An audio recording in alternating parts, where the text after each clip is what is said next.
ketika api itu menyala. Siapa yang tahan untuk berdiri di hadapan Tuhan?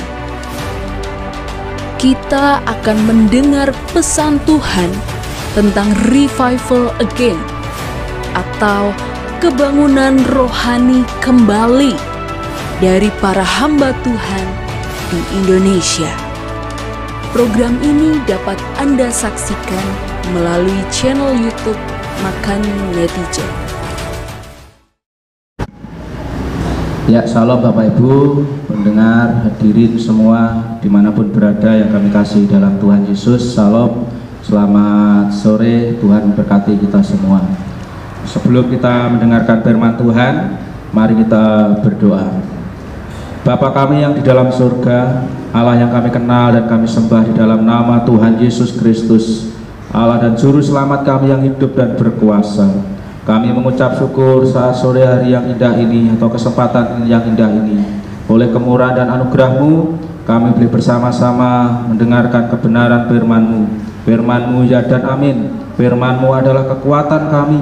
Firman-Mu adalah kebenaran hidup kami. Terima kasih Bapa, Kau memberkati seluruh kami yang mendengarkan dan yang melihat, biarlah mengalami anugerah dan kemurahan Tuhan. Terima kasih Bapa, pakai hamba-Mu yang terbatas ini dengan kuasa dan anugerah-Mu.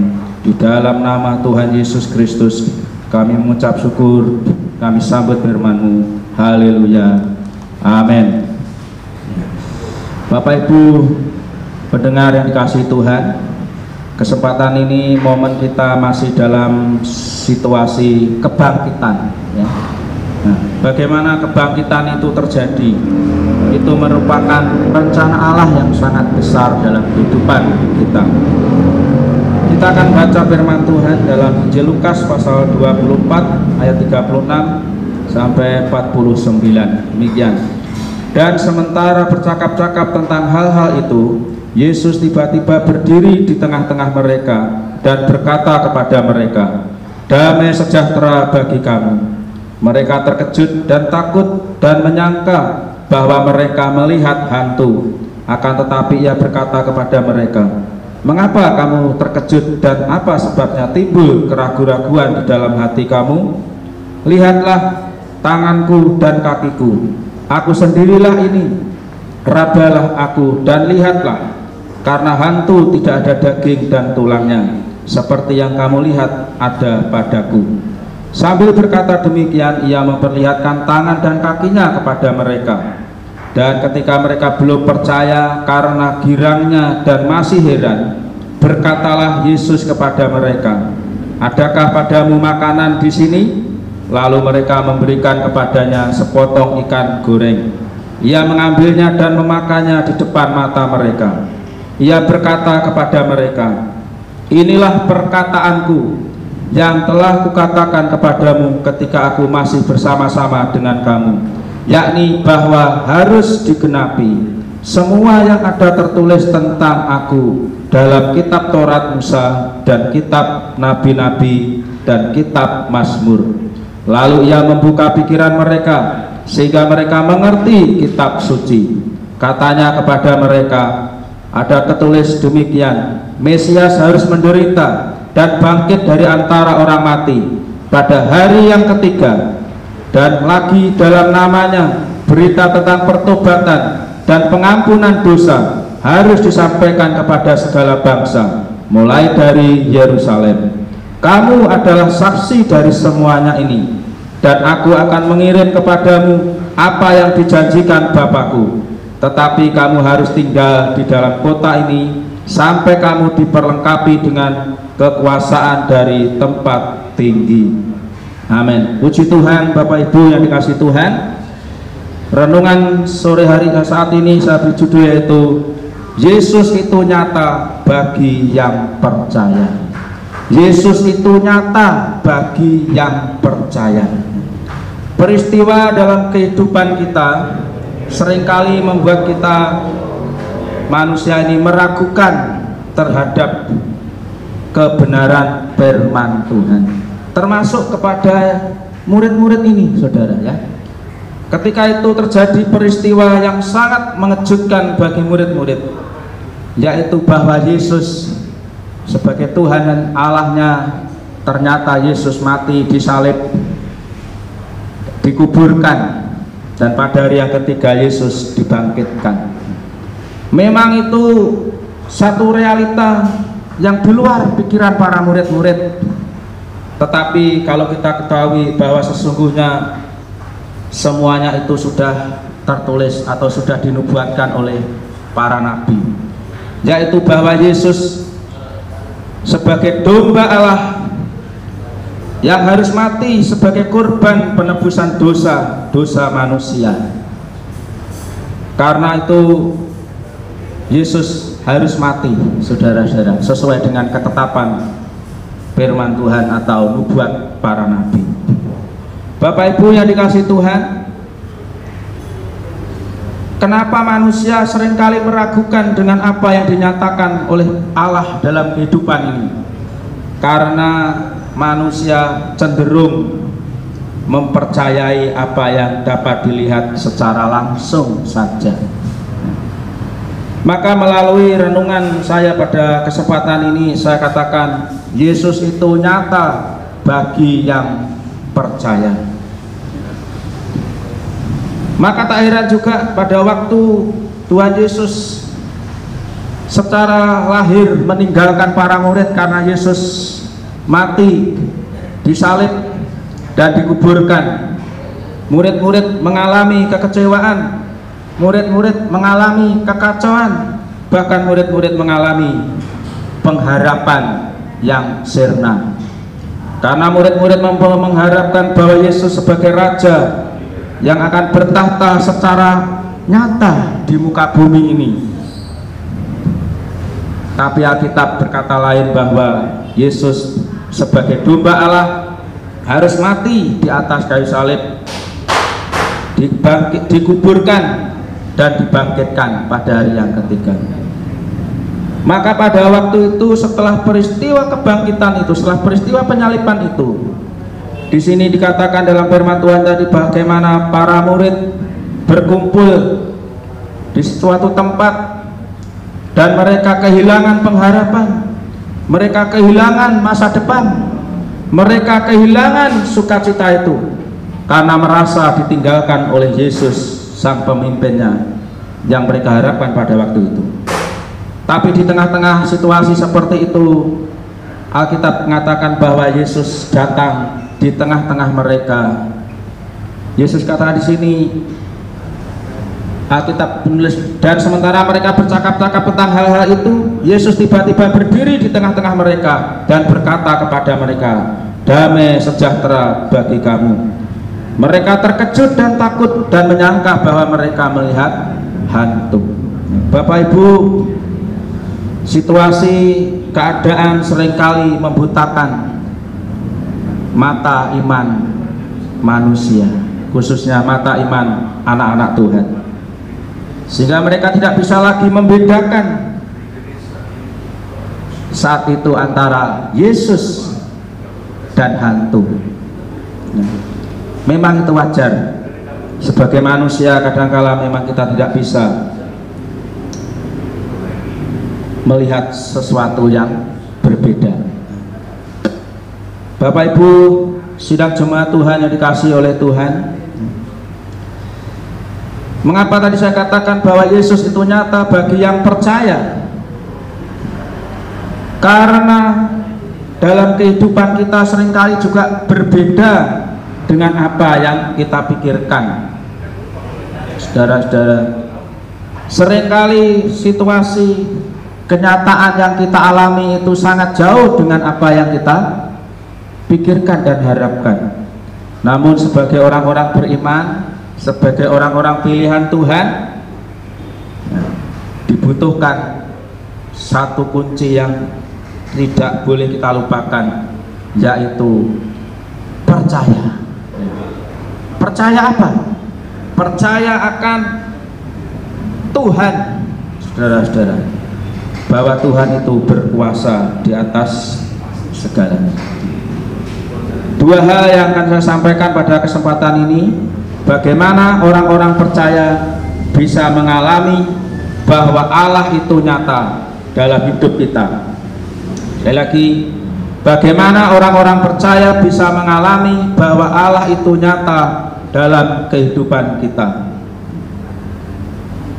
Yang pertama, sebagai orang percaya, supaya kita bisa mengalami bahwa Allah itu nyata dalam hidup ini, yang pertama adalah lebih percaya kepada firman Allah.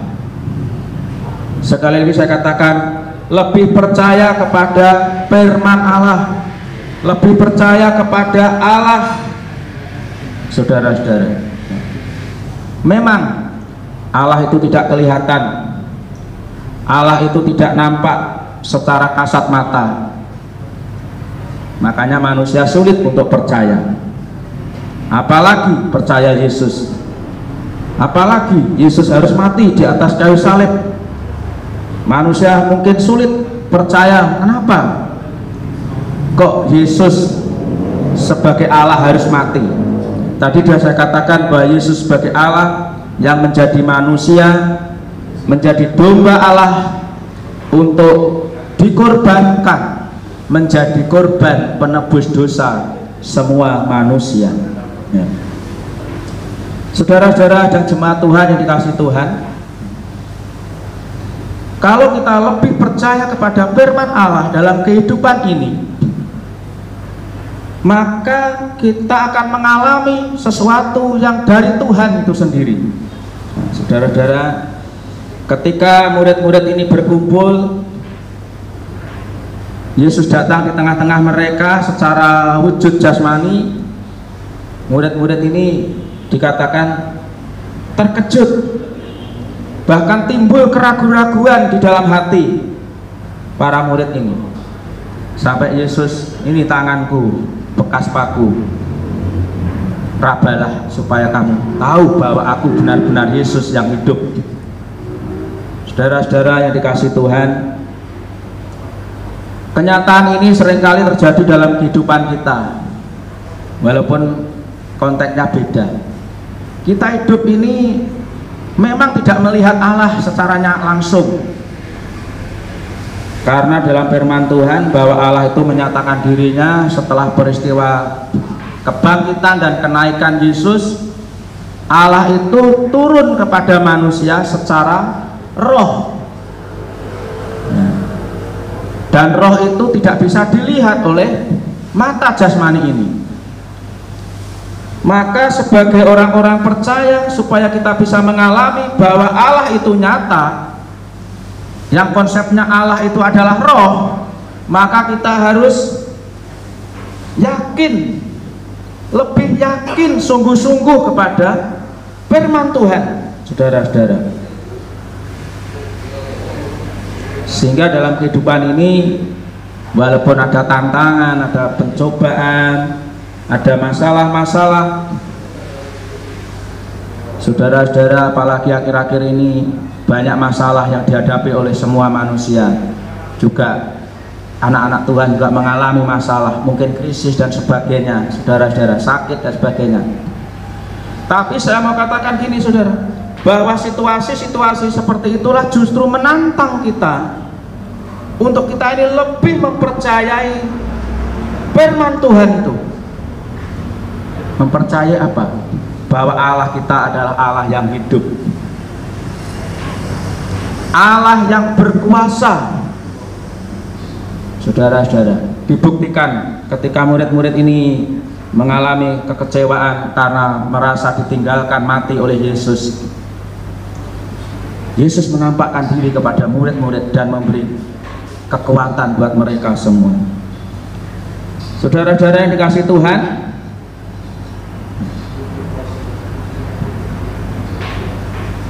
kita harus berani mempercayakan hidup ini kepada Tuhan di luar pemikiran kita. Karena firman Tuhan katakan, barang siapa percaya, dia akan mengalami. Kalau tidak percaya, ya tidak mengalami, saudara ya. Karena hidup orang Kristen itu hidup karena percaya, bukan karena melihat. Makanya Tuhan Yesus berkata kepada Thomas, Thomas, kamu percaya kepadaku karena kamu sudah melihat aku. Tetapi Yesus berkata demikian, namun berbahagialah mereka yang tidak melihat namun percaya. Hari ini mungkin saudara tidak melihat Tuhan secara langsung dalam kehidupan saudara, di tengah-tengah pergumulan saudara, tetapi saya mau katakan, Allah ada dalam hidupmu, dan bahwa Allah itu nyata bagi orang-orang yang percaya kepadanya, bahwa Dia hadir dalam hidupmu, bahwa Dia berkuasa melakukan sesuatu. Ini butuh perjuangan. Untuk mempercayai yang belum kelihatan ini butuh perjuangan. Ya saudara-saudara, tapi firman Tuhan berkata demikian. Orang yang percaya walaupun belum melihat, dia akan mendapat. Maka tadi penekanan saya, judulnya sore hari ini adalah Yesus itu nyata bagi yang percaya. Apa yang saudara percaya tentang Yesus? Ayo kita percaya bahwa Yesus itu memang Allah. Yesus itu adalah Allah yang turun ke dunia, dan Yesus itu menjadi domba Allah yang dikorbankan dan mati disalib. Dan Yesus, jangan lupa, pada hari yang ketiga Yesus hidup. Ya, Yesus hidup, saudara. Kalau hidup itu berarti ada pengharapan, saudara-saudara, ya. Kalau hidup itu ada pengharapan. Sehingga murid-murid ini waktu kematian Yesus ini kehilangan pengharapan, maka Yesus menemui para murid-murid itu, ya. Ada yang kelompok, ada yang berdua, ya, ditemui oleh Yesus untuk membuktikan bahwa Yesus itu hidup supaya mereka punya pengharapan.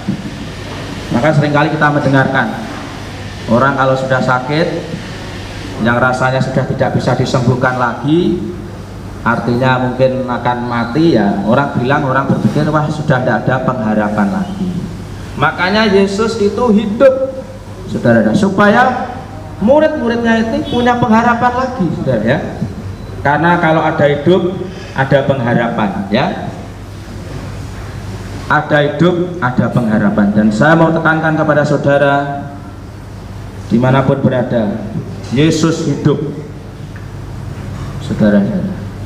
Walaupun tidak kelihatan di tengah-tengah keluarga, tidak kelihatan di tengah-tengah kesibukan, tidak kelihatan di tengah-tengah kegiatanmu, tapi percayalah bahwa Yesus itu hidup. Dalam Roh Kudusnya, Yesus hadir dalam setiap kehidupan orang-orang percaya. Maka di peristiwa kebangkitan, perayaan peringatan kebangkitan atau Paskah ini, saudara-saudara, penekanannya adalah mari kita hidup dengan pengharapan karena Yesus sudah hidup, saudara-saudara, ya. Kita harus lebih percaya kepada firman Allah. Walaupun secara manusia tidak mungkin, tetapi kalau engkau mempercayai firman Tuhan, bahwa bagi Tuhan tidak ada yang mustahil, engkau akan mengalami yang namanya mujizat yang dari Tuhan, ya. Puji Tuhan.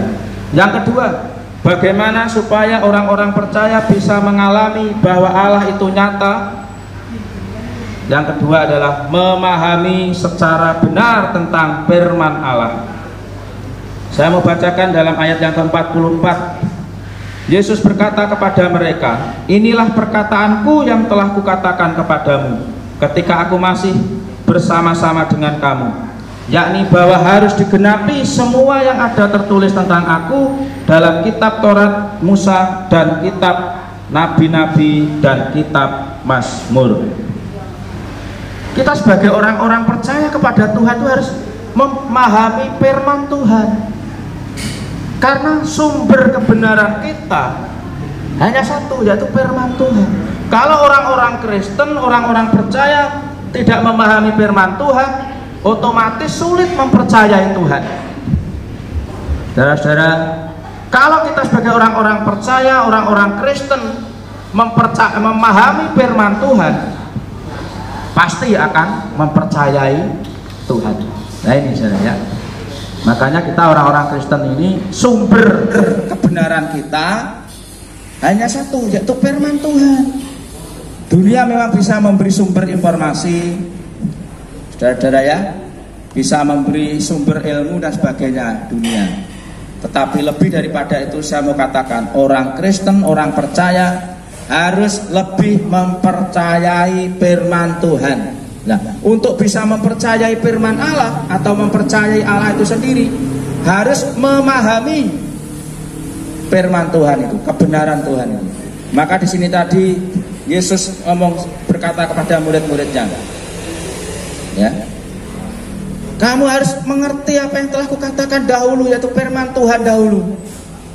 Saudara-saudara ya, tentang aku, tentang Yesus, sehingga mereka tidak akan lagi kecewa sekalipun Yesus telah mati, seolah-olah telah meninggalkan mereka. Kalau mereka memahami firman Tuhan yang pernah disampaikan oleh Yesus, saya yakin murid-murid juga tidak akan kecewa. Loh, kenapa Yesus kok harus mati dan sebagainya, ya. Demikian pula hidup kita saat ini.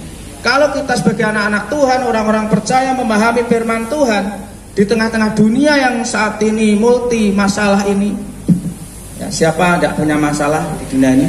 Tidak ada ya. Baik orang kaya maupun orang yang belum kaya, semua punya masalah.